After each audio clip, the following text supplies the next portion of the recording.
Good morning. सकाळी सकाळी उठलो, आता शाईन गाडी काढली आणि करणला माझ्या भाच्याला त्याच्या घरी पोचवायला चाललोय. तेवढा तिथं डोल्यावर आलो आणि पेट्रोल संपला. पेट्रोल टाकायला गेलो आणि काकांनी थोडासा मला ज्ञान दिला. 200 रुपयाचं पेट्रोल टाकून खडवलीकडे आता वळणारच होतो. एअरटेलने पेमेंट करायला गेलो तर बॅलन्स 0. मग TDC बँकेने साथ दिला, त्यांचा पेमेंट 200 रुपयाचा करून टाकला आणि गाडी काढली आणि पहिले आता निघालो खडवलीला. या एरियामधला गारवा तुम्ही थंडीमध्ये नक्कीच अनुभवला असेल. पाटील फॅशन हाऊसमध्ये दर्जेदार कपडे तुम्हाला बघायला मिळतील. त्याच्यानंतर माझा मामाचा गाव वांद्र्या आला. वांद्र्या आम्ही क्रॉस करून लालपरीचं दर्शन झाला. नंतर खडवली नदीच्या किनारी वसलेला वृद्धाश्रम पाहायला मिळाला. मग तो खडवलीचा तुटलेला पूल. आता कमानीमध्ये एंट्री मारताच आम्ही गण्याच्या चायनीज सेंटर जवळ गाडी लावणार होतो, पण तिथं न लावता परत पुलाच्या खाली गाडी लावायला आलो. मुंबईवरून लोक इथं पोहण्यासाठी येतात. नदीचं पात्र खोल आहे तरी पण इथं लोक येतात. गेलो होतो पुन्हा नदीकाठी, जिथे लहानपण खेळत होतं. सळसळ त्या पाण्यात हसू दडलेलं, त्या लाटांमध्ये आपुलकी गुपित जपलेलं.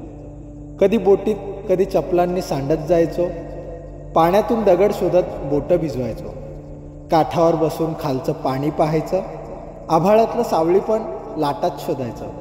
पण आता गेलो आणि थोडा थांबलो. नदी होती पण नव्हता तोच ओढा. फोन हातात, नजर खालती, कुठं गेलं ते असणं.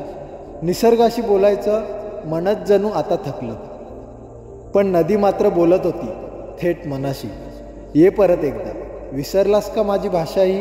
खडवलीचे माझे जिगरी मित्र तुषार, सोहेल, सूरज, गण्या, नसीम अशी आमची झेडपीची कट्टा गँग नेहमी नदीवर असायची. शाईन गाडी काढून करणला घरी पोचवायला निघालो. करण बसला गाडीवर.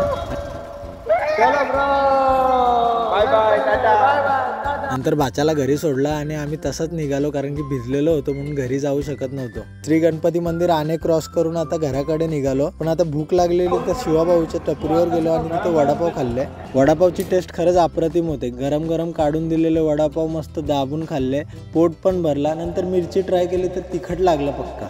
वडापावचे 90 रुपये झालेले तर 70 रुपयेच माझ्याकडे कॅश होती. बाकीचे 20 रुपये ऑनलाईन मारले आणि 70 रुपये कॅश दिले. नंतर शिवाभाऊला हात मिळवून मी घराकडे निघालो. खडवलीकरांनो आणि झेडपीतल्या मित्रमैत्रिणींनो, ब्लॉग कसा होता तुम्ही कमेंटमध्ये मला नक्की सांगा आणि जास्तीत जास्त तुमच्या मित्रांसोबत शेअर करा, सबस्क्राईब करा. मी असेच दर्जेदार ब्लॉग तुमच्यासोबत घेऊन येत जाईल.